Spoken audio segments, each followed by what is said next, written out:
கர்த்தருக்கு பிரியமானவர்களே, கர்த்தர் இன்றைக்கு உங்களோட பேசவிருக்கும் வார்த்தையை கேட்கலாமா? கொலோசையர் 3ஆம் அதிகாரம் 2ஆம் வசனம். பூமியில் உள்ளவைகளை அல்ல, மேலானவைகளையே நாடுங்கள். எனக்கு பிரியமான தேவ பிள்ளைகளே, இந்த வார்த்தை ஆங்கில மொழியாக்கத்தில் வெவ்வேறு விதமாக மொழியாக்கம் செய்யப்பட்டிருக்கிறது. அதாவது, உண்மை எதுவோ அதை தேடுங்கள், உண்மை அல்லாத டெம்பரரியாய் இருக்கக்கூடிய காரியங்களை தேட வேண்டாம் என்பதாக ஒரு சில மொழியாக்கம் செய்யப்பட்டிருக்கிறது. இன்னும் ஒரு சில மொழியாக்கங்கள் எப்பொழுதும் பரலோகத்தை பற்றின நினைவோடு இருங்கள், அதையே உங்களுடைய பழக்கமாக்கிக் கொள்ளுங்கள் என்று ஒரு சில மொழியாக்கம் செய்யப்பட்டிருக்கிறது. எனக்கு பிரியமான தேவ பிள்ளைகளே, நாம் எவற்றின் மேல் நம்முடைய கவனத்தை வைத்திருக்கிறோம் என்பதுதான் காரியம். இன்றைக்கு உலகத்தின் காரியங்களுக்காக நாம் அநேக காரியங்களை தேடுகிறோம், செய்கிறோம். அது தேவைதான். ஆனால் அதை காட்டிலும் மேலான ஒன்றை நாம் நாட வேண்டும் என்று ஆண்டவர் விரும்புகிறார். நம்முடைய சிந்தையில் எப்பொழுதும் பரலோகத்தை பற்றிய எண்ணங்களும், பரலோகத்திற்கு நான் போக என்னவெல்லாம் செய்ய வேண்டும், அங்கே அநேகரை அழைத்து கொண்டு போக நான் என்ன செய்ய வேண்டும் என்ற சிந்தை நம்முடைய பழக்கமாய் இருக்க வேண்டும்.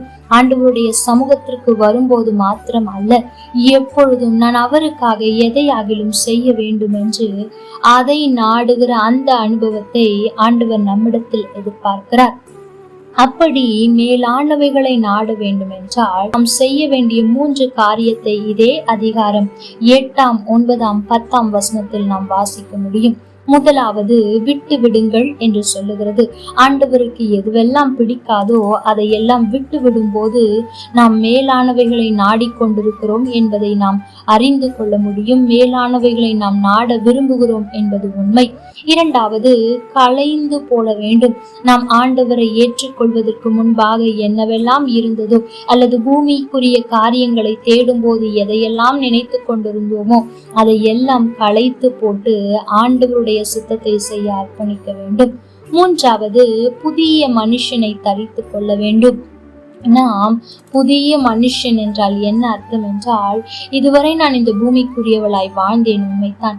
ஆனால் இன்றைக்கு ஆண்டவர் என்னை அழைத்திருக்கிறார், ரட்சித்திருக்கிறார், என்னை நம்பி சில பொறுப்புகளை தந்திருக்கிறார் என்ற உண்மையான உணர்வை நான் அடைந்திருக்கிறேன். அது மாத்திரமல்ல, பூமிக்குரியவைகளை அல்ல, அதாவது அழிந்து போகிற காரியத்தை அல்ல, அழிந்து போகாத எப்பொழுதும் நிலைத்திருக்கக்கூடிய பரலோகத்தையே நான் நோக்கி பார்ப்பேன், அதைத்தான் நான் நாடுவேன் என்று இருக்கிற ஒரு மனிதன் பழையவைகளை களைத்து போட்டு அதனுடைய எண்ணங்களை தரித்து கொள்ளுகிறான் என்று வேதம் சொல்லுகிறது.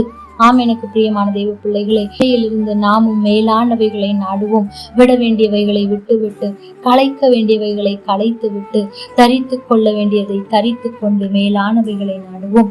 கர்த்தர் தாமே உங்களோடு கூட இருந்து உங்களை ஆசீர்வதிப்பாராக. ஆமென். லைக் பண்ணுங்க, ஷேர் பண்ணுங்க, கமெண்ட் பண்ணுங்க.